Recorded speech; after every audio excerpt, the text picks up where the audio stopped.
அப்படியே psoriatic arthritis இருக்கிறவங்களுக்கு இந்த மாதிரி கருப்பு நிறமா இருக்கும். நகம் பூரா இந்த மாதிரி ஆயிட்டு வரும். ஸோ இன்னும் சில பேருக்கு பார்த்தீங்கன்னா, நரம்பெல்லாம் இப்படி புடைச்சிட்டு வலி கையில வின்னு வின்னு வின்னுன்னு வலி இருக்கும். ஸோ அந்த மாதிரி இன்னும் சில பேருக்கு இது மாரி வீக்கம். இதான் ஸ்டார்ட்டிங் ஸ்டேஜ். இந்த வீக்கம் வரும்போது, நாம சரியான உணவு கட்டுப்பாடு எடுக்காம, இந்த வாதத்த குறைக்காம இருக்கும்போது தான், அந்த மாரியான போன் டிஃபார்மிட்டீஸ் நமக்கு ஏற்படுது. ஸோ அது நாளடைவில பார்த்தீங்கன்னா, இந்த மாரி கைகள் வந்து இந்த அளவுக்கு இறுக்கமாக, இன்னும் சில பேருக்கு பார்த்தீங்கன்னா, இந்த மாதிரியான கைகள் வந்து மடக்க முடியாத கண்டிஷன் போயிடுது. ஸோ இதுக்கான ரீசன் ஃபர்ஸ்ட்டு நம்ம நல்லா தெரிஞ்சுக்கணும்.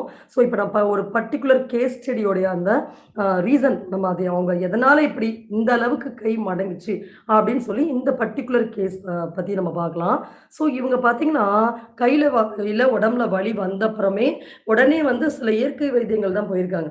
ஆனா, அ எலும்புல வலு கம்மியா இருக்குன்னு சொல்லி, தினமும் முட்டை, சத்துணவு